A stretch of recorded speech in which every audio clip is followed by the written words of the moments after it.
Rolling. Welcome to Entertainment News Night.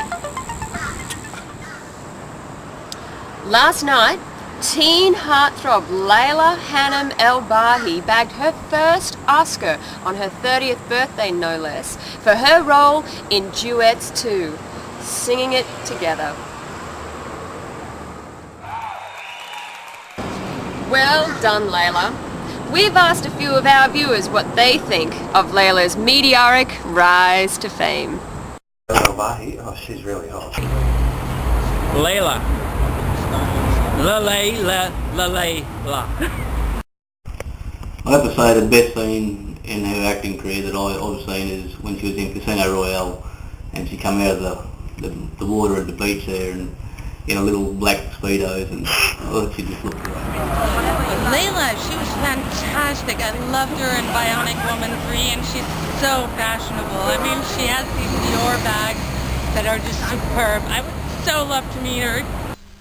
I actually went on a date with her once. It was a seafood restaurant near the Tate Museum.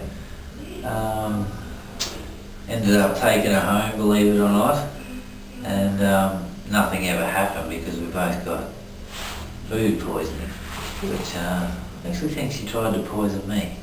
I don't know. Tonight, we look at the real girl behind the Vogue cover shots, the real Leila, as told by her people. Well, what can I say? 30 years later, 1978 was a very special year. Things happening in the world, dreadful things, wonderful things. The thing I remember most is Leila being born. 30 years, it's not a long time, but it seems like it was yesterday. She's a wonderful, wonderful person, and I couldn't be more pleased with her. She's always wanted to win an Oscar. She had an Oscar speech ready, and she made it for her grandmother, saying, "Nana, you said I couldn't." Well, here we are, and she's won her Oscar, not just for film, but as a person, as a woman, as my daughter. She would have to be the most special person and the most precious thing in my life. Leila's young years, what can I remember? So many things. She was a delightful little girl. She was an actress when she was 6. She loved wearing pretty clothes. She was just a typical little girl. I was so glad I had a little girl and not a tomboy. I was a tomboy. What else can I say? She loved her Nana dearly. Her Nana's passed away now. I think her Nana was responsible for introducing her to the arts, theatre, probably all the things that I didn't introduce her to. My Nana took her to her first wedding. My mum, I beg your pardon, took her to her first wedding.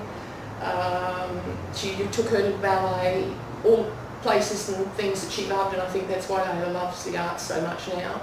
Her grandfather, on the other hand, took her fishing, and she loved those sorts of things as well, and I think she loves the outdoors and the indoors still. I don't know, how can I cover 30 years in such a short time? Well, I first met Leila when she was loitering around the girls' boarding house at St Peter's Lutheran College in Brisbane. Leila and I went to school together. My God, she was a teenage heartthrob then. It's any wonder she's still a teenage heartthrob now.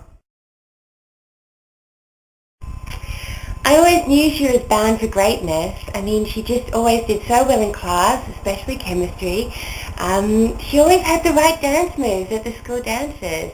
And, you know, we'd go over to her house on the weekend sometimes and she'd make this exotic food like peanut butter and jam together. It was great. So, I first met Leila when she was working at a gentleman's topless bar called Root the Parrot. I remember everyone who she met, everybody just adored her. She was always, receiving romantic proposals from, the customers and the staff. I mean, the managers, the chefs, the kitchen staff, the kitchen hands, the dishwashers, and the waiters, the waitresses, everybody just felt that she was, you know, someone special, and you know, they just wanted, you know, to be part of that. And a wonderful evening. Tell me a little bit about when you met Leila and some of the experiences you've had with her. Absolutely. Well, I met Leila, it would have been back in the year 2000. Beautiful start to the millennium. We met at, we were doing a play with a company called the Nash Theatre Company. And it was in Brisbane, and we met, and you know, I knew from the moment I saw her that she'd be fun. I thought that she was such a fantastic girl. She was a great actress, and we had such a good time doing the play. And I never really knew how to start a conversation with her though. I was a bit of a shy kid, you know, the acting was something I did on the side. So I went up to her one day because the director had actually printed her name in a script of ours incorrectly. She actually printed her name as Leila Elbahyhead. And I thought, she's pretty cool to have a surname Elbahyhead. So I thought, here's my in. I went up to Leila and I said, hey, you've got this surname. And Leila said, no, unfortunately, that's not my surname, it's Elbahyhead. And, you know, from the moment she looked into my eyes, I just thought, I'm never letting her go.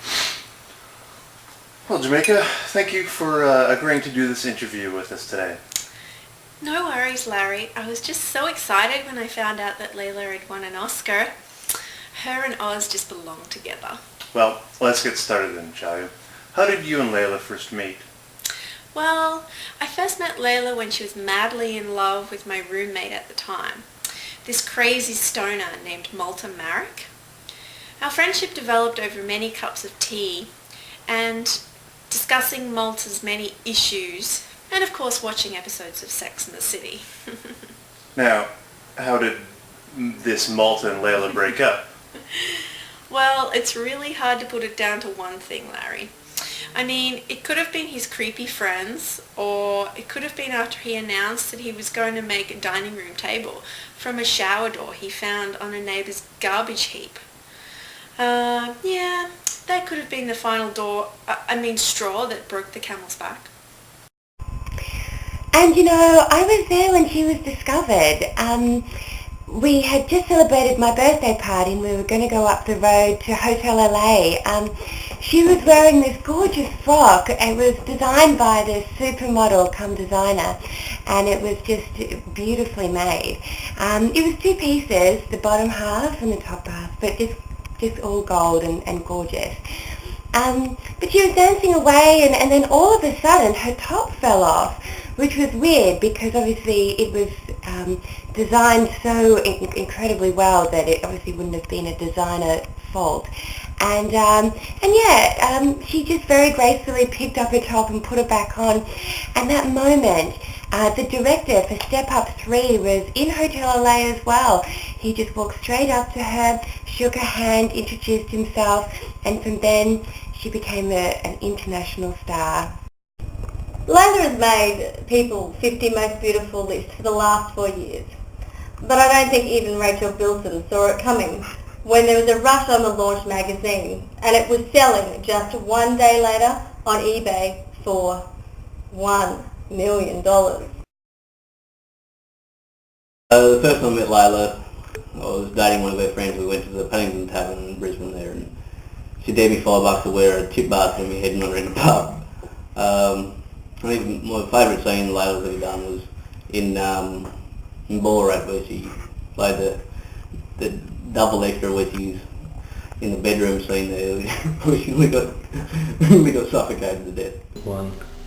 The first time I met her was at the Paddington Hotel. The toad races were on. I think it cost me about $500 that day buying toads, but it was all in good fun.